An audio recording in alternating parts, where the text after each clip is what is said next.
मैत्रिणींनो, स्वाद महाराष्ट्राच्या मध्ये मी तुमचं स्वागत करते। आज आपण बनवणार आहोत स्वीट पोटॅटोचे पराठे। त्यासाठी दोन मीडियम साईजचे पोटॅटोज मी धुवून उकडून घेतलेले आहेत।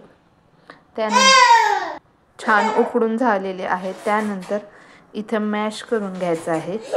मॅशरने किंवा हाताने सुद्धा करू शकता। माझ्याकडे मॅशर आहे म्हणून मी मॅशरने करत आहे। मी हातानेच करत आहे।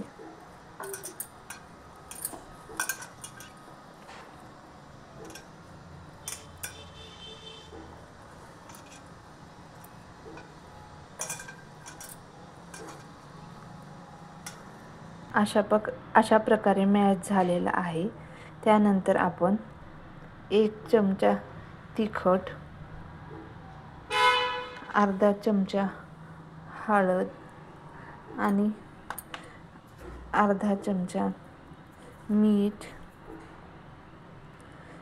थोडेसे जिरे आणि व्यवस्थित असे मॅश करून घेऊन एकजीव करून घेऊन अशा प्रकारे तयार झालेला आहे। त्यानंतर आपण ह्याला 5 मिनिटांसाठी रेस्ट करून कणिक मळून घेऊया। अंदाजे 2 वाटी पीठ घेतले, त्यामध्ये थोडंसं चवीपुरतं मीठ आणि आता कणिक आपण मळून घेऊया। थोडं पाणी टाकून कणिक मळून घ्यायचे। कणिक मळून झालेले आहे, त्याच्यावर थोडंसं तेल लावून 5 मिनिटांसाठी रेस्ट होऊ द्या। हे बघा, बॅटर पण रेडी आहे व्यवस्थितशीरपणे। हे बघा माझं छोटंसं देवघर।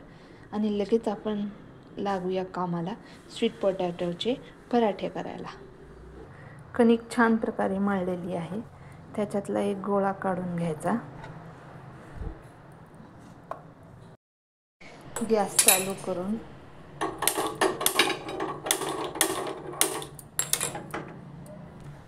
त्यावर तवा ठेवला। भरलेल्या बॅटरमध्ये छान अशी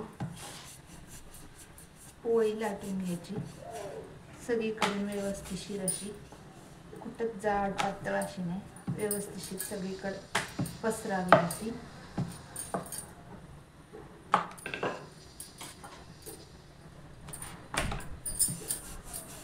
इथे तवा गरम होत आहे।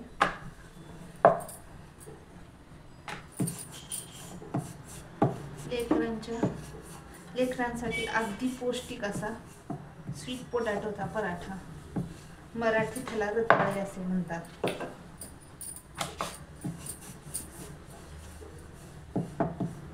लेकरं खूप आवडीनं खातात असे पदार्थ। तवा गरम झालेला आहे, थोडंसं तेल लावून त्यावर बनवलेली पोळी टाकायची आणि दोन्ही बाजूनी खरपूस अशी भाजून घ्यायची। दोन्ही बाजूनं खरपूस अशी छान भाजून घ्यायची।